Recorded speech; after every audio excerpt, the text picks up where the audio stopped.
来吧，同学们，大家猜一下啊，你觉得 iPhone 15是方还是圆？大家可以打在弹幕上你的选择。我个人猜一下啊，我个人估计大概率呢还是这种方方正正的。为什么呢？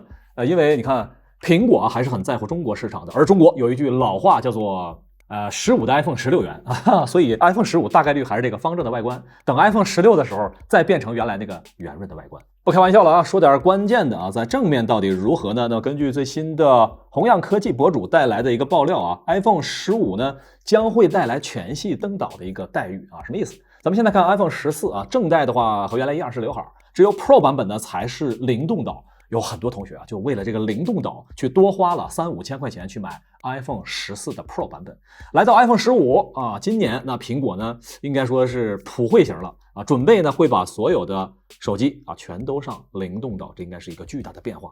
那来问大家一下，如果 iPhone 15的数字正代和 Pro 版本都是灵动岛的情况下，你会买哪一个呢？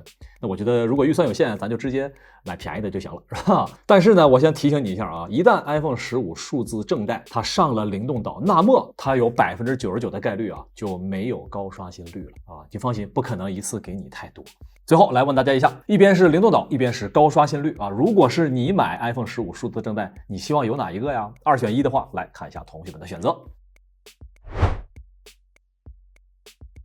说起 iPhone 啊，还有很多相关的消息。那世界杯之后呢，据传梅西啊给阿根廷全队夺冠功臣们定制了纯金版本的 iPhone 14 Pro Max。大家觉得这个颜值怎么样啊？注意看啊，每一个号码啊，每一个队员都有专属定制，这波实名羡慕了。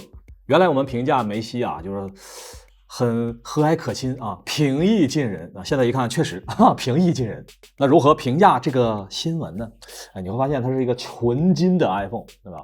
纯金的苹果由梅西赠送，金色的苹果加梅西，金瓶梅啊，不是，这什么乱七八糟的？这个咱们还是看一看有没有什么瑕疵。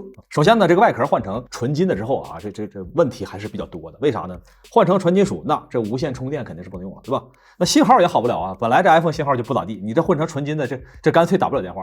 再说了 ，iPhone 14 Pro Max 那个重量是吧，230克，你再加上个纯金外壳，我这手指头不用要了是吧？本来你看我现在手指头，现在就压出这个小小的弯，这要换成纯金的，那完了，这不是 iPhone 啊，这是杠铃啊。所以呢，换成纯金之后是有很多问题在里面的啊。我个人给梅西一个建议啊，咱这个手机呢，就不太好，是吧？你就别要了，是吧？我吃点亏，我给你换一下。你看我们这个颜色多好，是吧？小黑子。而且呢，我这还支持标准的无线充电，我重量还轻啊，我只有238克，是不是？你要是不介意啊，咱们换一下啊。不过好像辟谣了，好像不是梅西送的啊，是其他人送的。那没关系啊，我不嫌弃，谁送都行。来看华为 P60 的预热啊，那关于 P60 系列的话，大家也是期待已久。实话实说啊，今年市场压力可是有点大。因为高通提前2个月发布了他们的处理器，导致所有的手机厂商都提前了1、2个月啊。大家回忆一下，1、2月份啊，大多数的机型都已经发完了。那个时候咱们就聊啊，如果华为还按照自己的节奏选择在3、4月份来发布，那市场上是不是大家都买的差不多了啊？但是呢，我们看华为没有改变自己的发布时间，仍旧选择在3月份。余承东呢也发了微博啊，那表示呢，现在啊我们随手拍一张 P60 都是大片，大家可以感受一下这张原图片。应该说这个成像还是比较惊人的啊，既有近景又有远景的月亮。这张照片满分10分，你打几分呢？不光如此啊，其他的华为高管呢也在爆料 P60 系列的一个远景拍摄能力啊。刚才是夜间，这是白天的情况。你说以后咱们太空望远镜带几台华为手机上去，那是不是？不能光看成像素质，咱们还得看看外观的辨识度。P60 的外观，在这里大家可以感受一下啊。目前来说，基本上8、9不离10就是这个外观了。应该说辨识度还是比较高的啊。仔细放大看呢，它背面并不是一条直线，而是一个类似三角形，但是又通过外边的装饰以及圆环呢，形成了这样一个外方内圆的设计。凑近来看，这个镜头的孔径可是不小，而且从配件厂商给出的消息来看啊，这个外观已经确定了，因为这保护壳已经开始生产了。最后满分100啊，给华为 P60 Pro 系列打一个分数，你打几分呢？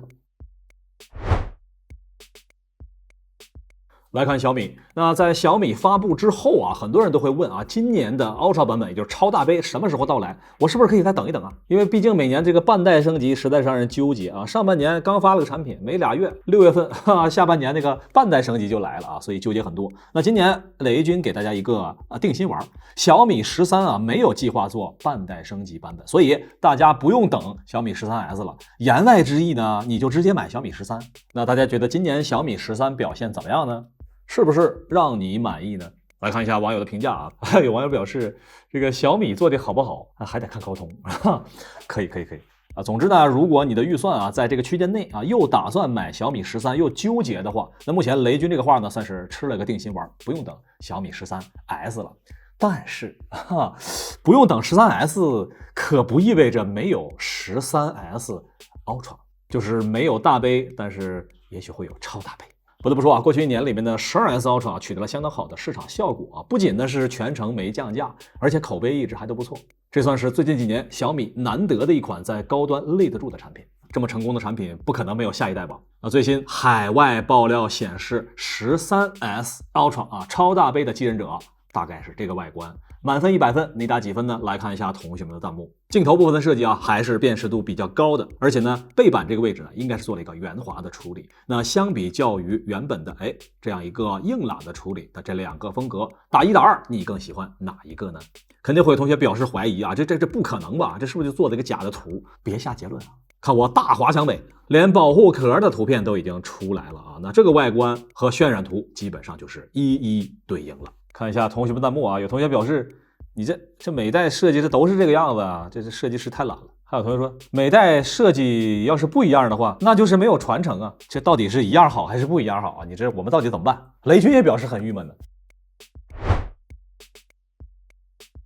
来看微软啊，先问大家一下啊，你正在用的电脑操作系统是什么系统？大家可以打在弹幕上啊 ，Win7 打7 ，Win10 打10 ，Win11 打11。我们知道 Windows 11啊要升级那是有电脑硬件门槛的，配置太差你是升不了的。但是呢，近期有不少网友表示啊，自己的电脑是个老电脑，仍旧收到了升级的邀请。这点呢，我可以作证啊。之前我也给大家聊过了，我有一台比较老的 LG Gram 的笔记本啊，配置挺一般的。但是呢，收到了升级邀请之后，我也尝试着升级一下，确实是又卡又耗电，无奈我又换回去了。后来 Windows 10用的好好的，没2天啊，又开始提示我强制升级啊，我真的是。我强烈要求微软能不能推出这样一个服务，就是只要我付费，你就不再提示我升级了，行不行？我求求你了，我可能是正版软件的受害者。那近期微软也表示啊，这是个例哈，不是大范围的啊，反正我是碰着了，是吧？哎呀，由此证明啊，他只看你是不是 Windows 11啊，只要你不是 Win 11，就建议你升级，根本不管你这个电脑能不能承受得了。微软，我知道你很急啊，但是你别急。反正在这儿呢，我劝那些符合升级条件的老电脑，你还是要考虑考虑。如果呢你目前用的 Windows 10没什么太大问题啊，那就尽量先别升级。反正我自己笔记本电池那个例子是让我心有余悸。我的老笔记本表示，微软你不要着急，我现在的身体已经老了，已经承受不了你的 Windows 11了。再来看一看微软近期面临的挑战。去年游戏史上最大收购案啊，微软呢花了1000亿啊去收购动视，后来因为有暴雪啊，所以只花了700亿。但是呢，目前这个收购啊，在多个地方都受阻，因为好多人担心微软收购了动视暴雪之后会造成垄断。毕竟动视的使命召唤啊，如果未来只能在微软的 Xbox 上面玩，那这不就是垄断吗？别的玩家就受到影响。特别是微软的直接竞争对手索尼表示我就不干。后来微软表示我愿意低头，愿意为索尼 PS 主机提供至少10年的使命召唤的使用权，只要你让我收购就行。那来问大家一下啊，如果你是索尼，你会答应这个要求吗？如果你是玩家，你会同意微软收购动视暴雪吗？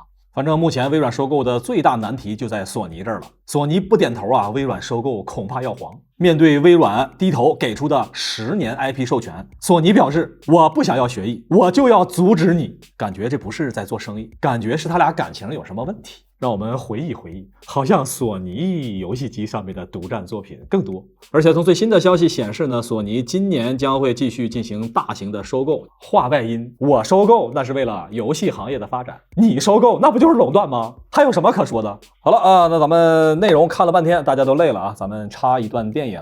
功在设计，银河事故要将它拘谨。做你最大头贴，弄得百姓怨声载道，兵部更是对他不满，若然不将他拘禁查办，只怕难平民愤。蓝白相间，诺基亚啊，这个标志啊，应该是很多人的青葱岁月的回忆。不过呢，如今这个全世界流行了60年的知名商标啊，要改变了。根据最新的消息，诺基亚呢已经改变成了全新的这样的商标。大家觉得这个商标满分100分，你打几分呢？特别是和原来的诺基亚商标对比啊，你感觉哪个更好看呢？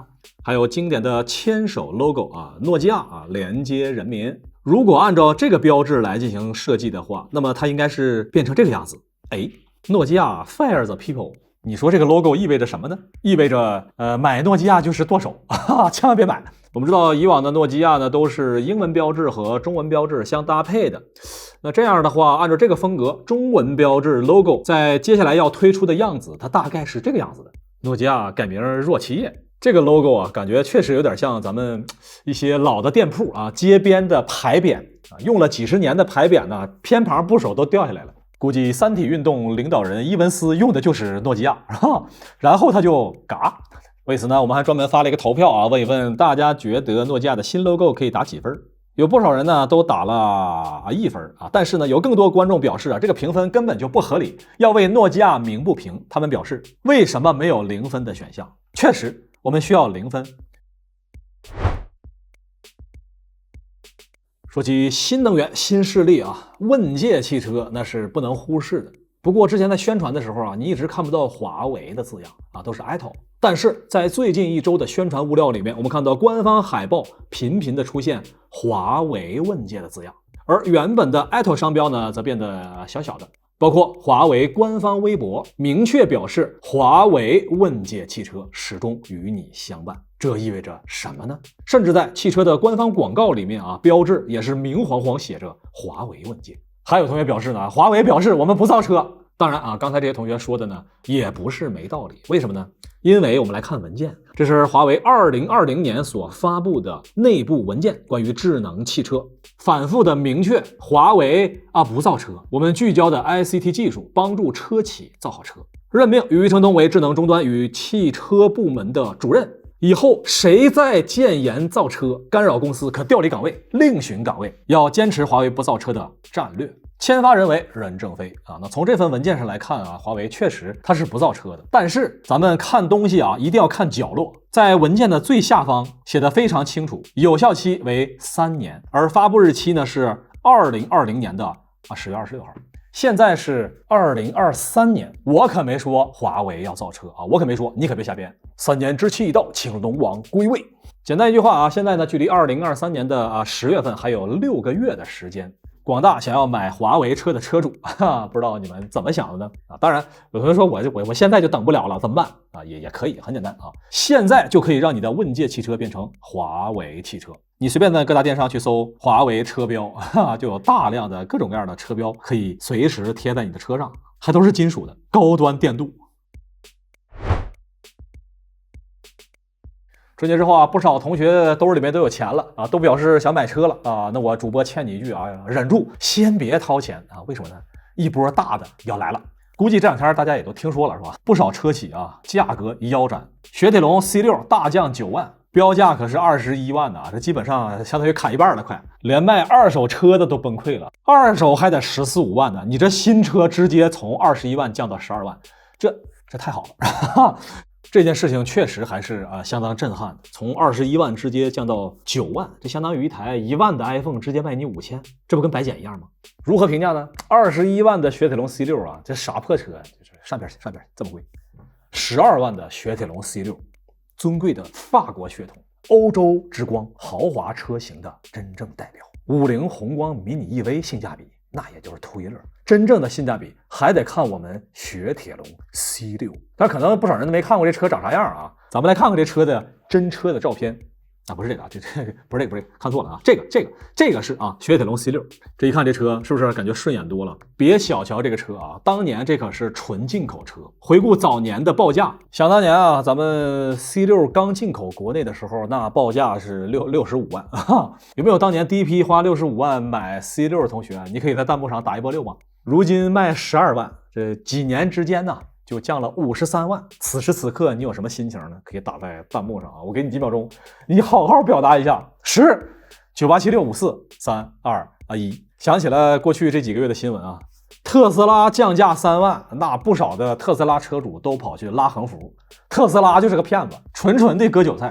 现在这雪铁龙降价这么多，我怎么没看着哪个车主说去拉横幅呢？大家觉得是为什么呢？2个选项 A， 雪铁龙车主啊就不差你这几万块钱，不惜的拉你这个横幅。 B， 买雪铁龙的车主太少，根本就维权凑不齐这个人数啊，所以没有人去拉横幅。此消息一出啊，在各大的二手交易平台呢，这也是交易量翻番啊，不少人都跑去代购去了。湖北玩家表示，我可以给你们代购啊，大家可以去搜索一下啊，大量的代购和转单啊，普遍加价大概在1到2万元左右。来问你一下，如果你想买 C6 又不在湖北，你愿意加多少钱呢？大家可以打在弹幕上。当然了，你就买不着，你也别着急。我个人判断啊，这个事儿呢，应该只是一个开始。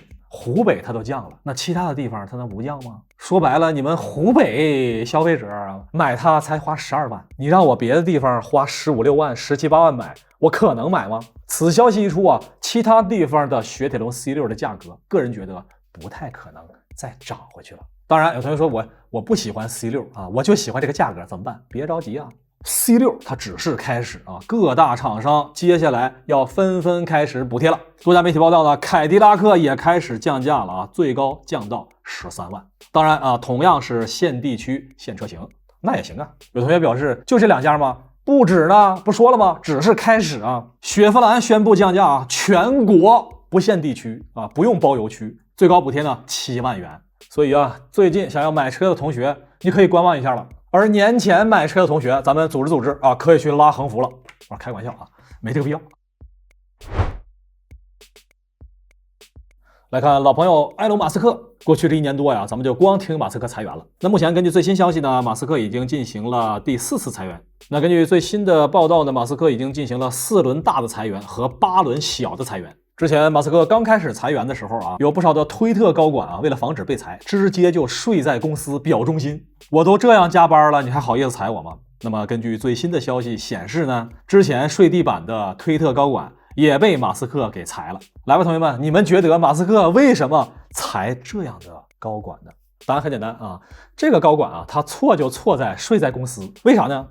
你睡在公司啊，这不等于拿公司当宿舍了吗？还不给公司交房租，不裁你裁谁啊？敢薅公司羊毛？给不了解的同学科普一下啊，马斯克呢刚收购推特的时候就传言要裁掉75%的员工，当时哀嚎一片啊，都纷纷指责马斯克，你不能这么裁啊。后来呢，马斯克就服软了啊，表示我们不会裁员75%，我们是很仁慈的。而从最新的消息显示呢，目前啊，推特呢大概剩不到2000名员工，而在马斯克刚刚收购的时候，大概是7500名员工。那么马斯克他到底裁员了多少人呢？咱们用事实说话，用裁掉的5600名员工除以当初的总员工数7500人，一共就裁了74.66666666666。所以说呀，1年之后咱们再看，马斯克呢说到做到，实现了自己的诺言。当初说不裁75%，他就没有裁75%，而是裁员了74.66666。大家觉得马斯克是不是很善良啊？如果觉得马斯克很善良，可以打一波6。好了啊，因为我们改名叫表扬节目了啊，我估计啊，未来这个节目会越来越好，也不会停更了。所以呢，还没关注我们的同学啊，赶紧关注一下我们，点一个赞再走。下周呢，咱们一起来看一看机圈的各大厂商到底有多么的善良。科学表扬，我们下周再见。祝大家都有强壮的身体，多赚 money， 天天都能休息，每天还有花不完的法定货币。感谢大家的点赞。哎，这是谁掉的硬币啊？给大佬们磕头了。下周别忘了还来玩啊！又到了上电视时间，上期视频我们和大家聊了微软牛病 AI 智能超强恐怖的实力，担心它会代替很多人，让不少人失业。咱们观众表示啊，已经有失业的案例了，有人用 AI 直接画图交稿，结果被老板辞退了。这肯定的呀，老板是让你干活，不是让你指挥 AI 干活。要是这样的话，老板可以自己指挥 AI 呀。还有学文科的同学表示，我不会失业，因为我不会失业2次。下面这个人回复的非常的好啊，人工智能写不出你这么悲伤的文笔。还有同学留言问啊，说什么时候这个 AI 啊能够正式进入国内呢？我觉得它要想进入国内啊，恐怕要经过一些改造，比如说你得收费啊，你得有贴片广告啊，你得有跳转下载 APP 啊，最后是问问题 AI 直接给你小额贷款加直播带货来回答。做不到以上这些条，你能来服务我们吗？上期大家测，我们为大家详细测试了售价8999元的飞利浦旗舰手机。有不少网友表示啊，这个手机还真不错。比如他说啊，899和官网8999中间才差了9块钱而已啊，可以接受。你是懂差价的。还有同学表示可以用这个手机赚钱，可以把这些手机啊搬到京海，原价699把它挂到网上，让那些借贷款的过来买手机啊，我标多少钱他就得买多少钱，我还可以给他开发票啊，稳稳当当的。小龙啊，你这个生意确实是不错。其实呢，大家也不要光去吐槽这台手机。有同学表示啊，为什么2010年的视频啊，2010年测评的手机你现在才发？哎，你这么一想，是不是就合理了很多？如果这台手机放在2010年，那么全世界都会为它疯狂。乔布斯也得靠边站呢。我们飞利浦虽然对比 iPhone 14它比不过，但是对比10年前的 iPhone 4，应该没啥问题吧？乔布斯表示，我感觉一直活在飞利浦的阴影里。